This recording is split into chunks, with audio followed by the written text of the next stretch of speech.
Hello friends, आज हम टीटू और चिंकी इस पाठ का स्वाध्याय करने वाले हैं। छठी कक्षा का ये पाठ हमने सीखा था कल, तो आज हम इसका स्वाध्याय करेंगे। सबसे पहले शब्द वाटिका में नए शब्द खोखल। खोखल में मतलब पेड़ के तने में बना हुआ बड़ा छेद। बसेरा मतलब घर, आवाज। परेशान मतलब त्रस्त। आसमान, आकाश। मौका, अक्सर, अवसर। तना मतलब पेड़ का निचला भाग। मुहावरे 1 और 11 होते हैं, मतलब एकता में शक्ति होती है। भाषा की ओर में विराम चिन्ह रहित अनुच्छेद में विराम चिन्ह लगाओ। एक अनुच्छेद दिया है। काबुली वाले ने पूछा, बिटिया अब कौन सी चूड़ियाँ चाहिए? मैंने अपनी गुड़िया दिखाकर कहा, मेरी गुड़िया के लिए अच्छी सी चूड़िया दे दो, जैसे लाल, नीली, पीली। तो यह अनुच्छेद काबुली वाला कहानी से है। तो इस अनुच्छेद में उन्होंने जो विराम चिन्ह दिए हैं वो आपको लगाने हैं। तो ये आप उत्तर देख सकते हैं, कहाँ कहाँ विराम चिन्ह कैसा लगाया है। तो ये देखकर आप अपनी नोटबुक में उतार सकते हो। प्रश्न पहला, कथन के सामने सही और गलत का चिन्ह लगाओ। पहला, टीटू गिलहरी और चिंकी चिड़िया दोनों पड़ोसिन थी। उत्तर करेक्ट।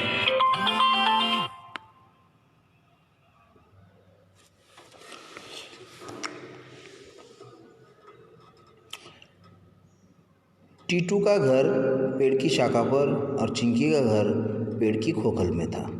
ये तो उल्टा लिखा है। उत्तर है गलत। प्रश्न तीसरा, बच्चे जान गए थे कि 1 और 1 11 होते हैं। तो उत्तर है सही। चौथा, टीटू ने बच्चों को समझाया कि हम पड़ोसी हैं, हमें मिलजुल कर रहना चाहिए। ये भी करेक्ट है। प्रश्न दूसरा, एक शब्द में उत्तर लिखिए। चिंकी की पड़ोसन थी। टीटू गिलहरी। पेड़ की शाखाओं पर इसका घोंसला था। उत्तर चिंकी चिड़िया। पानी से बचने के लिए चिंकी और टीटू ने घोंसले को इससे ढका था। उत्तर पत्ते। बच्चों को निगलना चाहता था। उत्तर सांप।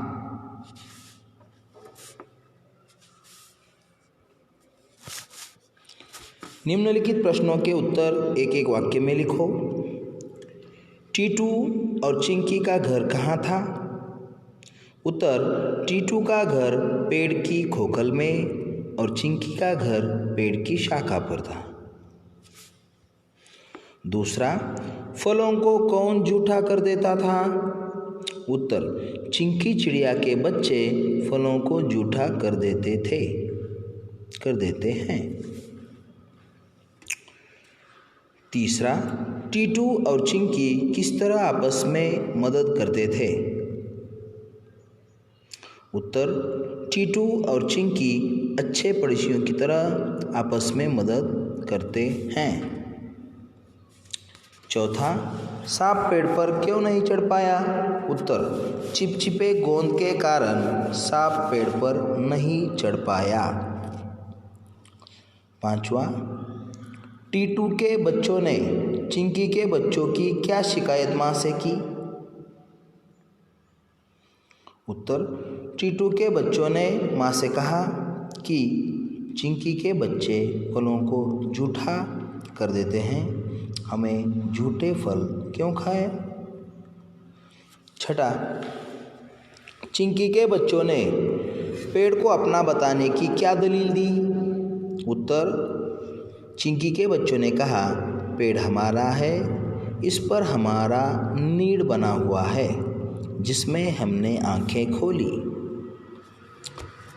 प्रश्न 5वां, अपने साथ घटित कोई मज़ेदार घटना बताओ। तो ये मज़ेदार घटना मैं पढ़कर सुनाता हूँ। बात उन दिनों की है जब मैं 5वीं कक्षा में पढ़ता था। मेरे पास एक पालतू कुत्ता था जिसका नाम शेरा था। उसके साथ मेरे परिवार का काफ़ी जुड़ाव था। मेरे स्कूल मेरे घर से करीब 500 मीटर था। शेरा रोज़ मेरे साथ स्कूल तक जाता था। एक दिन स्कूल जाते समय 4 कुत्ते ने मेरी तरफ काटने के लिए दौड़े। मैंने शोर मचाना शुरू किया तो शेरा उनके सामने खड़ा हो गया। वे चारों शेरा पर टूट पड़े। शेरा ने एक जोर की आवाज़ लगाई। उसकी आवाज़ सुनकर उसके 10-12 साथी और आ गए। वे उन चारों कुत्तों पर भारी पड़े। चारों कुत्ते दुम दबाकर भाग गए। फिर मैंने राहत की सांस ली और शेरा को गले लगाया। प्रश्न 6, बाघ बचाओ परियोजना के बारे में जानकारी प्राप्त कर लिखो। उत्तर, बाघ बचाओ परियोजना भारत सरकार द्वारा संचालित परियोजना है। बाघ भारत का राष्ट्रीय जानवर है। भारत में बाघ की संख्या निरंतर कम होती जा रही है। इस स्थिति को ध्यान में रखते हुए भारत सरकार ने बाघ बचाओ परियोजना की शुरुआत की।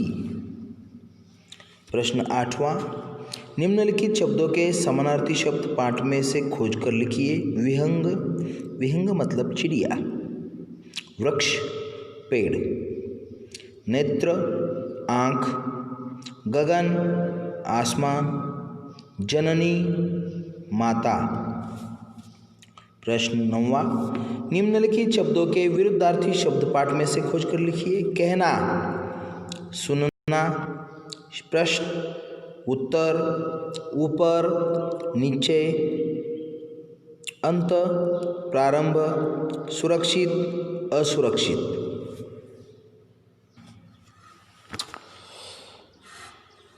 सुनो तो जरा, मैं विभिन्न पशु पक्षियों की बोलियों की नकल सुना सकते हो आप, जैसे कि चिड़िया चू चू, कौवा काँव काँव, है ना, मोर म्याऊं। ऐसी आप किसी भी पशु पक्षियों की बोलियों की नकल सुना सकते हो अपने क्लास में। वाचन जगत से मैं उपन्यास सम्राट प्रेमचंद की कोई कहानी पढ़ो, उसका विषय बताओ। अगर आपके स्कूल में लाइब्रेरी हो तो प्रेमचंद की कोई भी एक कहानी आप पढ़ सकते हो। सदैव ध्यान में रखो, मैं प्राणियों का संरक्षण करना हमारा कर्तव्य है। ईश्वर ने जीव जंतु पशु पक्षी प्राणी बनाए हैं, मानव बनाया है। सबको आनंद से जीने का अधिकार भगवान ने, ईश्वर ने सबको दिया है। पर इसमें मनुष्य को बुद्धि दी है, अच्छा बुरा उसको समझने की ताकत दी है। तो बुद्धि के जोर पे वो क्या करता है, प्राणियों का पशु पक्षियों का हनन करता है। तो प्राणियों का संरक्षण करना हमारा कर्तव्य है, ये आपको ध्यान में रखना चाहिए।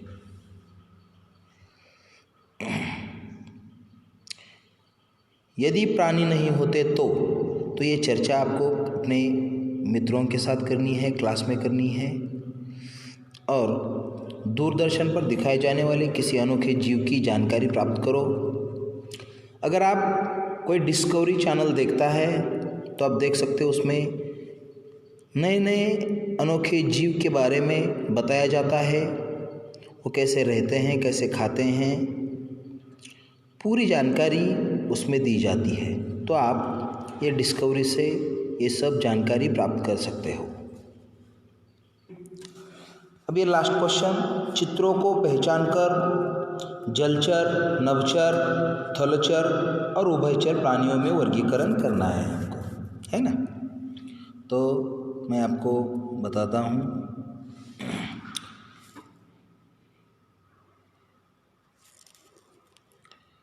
थलचर पहले बताता हूँ। थलचर प्राणी कौन कौन से हैं? थलचर भैंस है,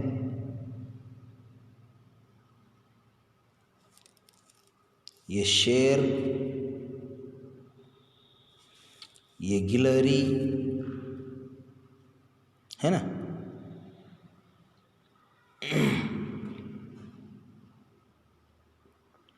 फिर ये चूहा भी थलचर है, ये ऊंट थलचर ही है। तो ये 5 प्राणी थलचर है। देखो, भैंस, गिलहरी, शेर, ऊंट और चूहा, ये 5 थलचर है जो कि जमीन पर रहते हैं। तो ये थलचर हो गए।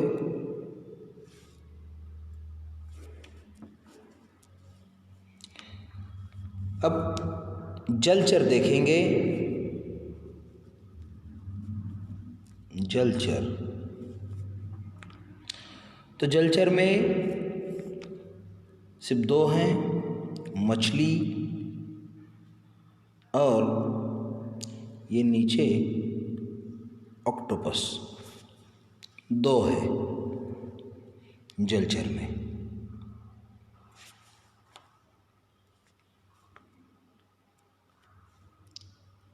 उभयचर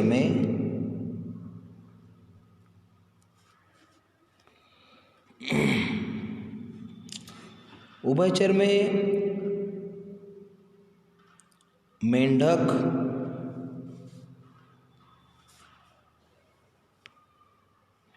मगरमच्छ, सांप, ये 3 उभयचर प्राणी है। और लास्ट नभचर। नभचर में अगर हम देखें, गौरैया मतलब चिड़िया भी बोल सकते हो, तोता और उसके पास ही उल्लू। ओके, उल्लू। तो ये 3 पंछी जो है वो है नभचर। तो आप अपने अपने जिस कॉलम में जो भी नाम लिखने हैं वो आप लिख सकते हो, ठीक है। अगर जगह नहीं पुरती तो यहाँ भी ऐसे लिख सकते हो, साइड में भी लिख सकते हो, ठीक है, पर इसके बाहर नहीं जाना।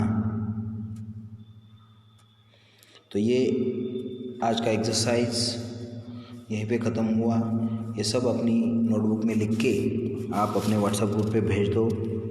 Thank you.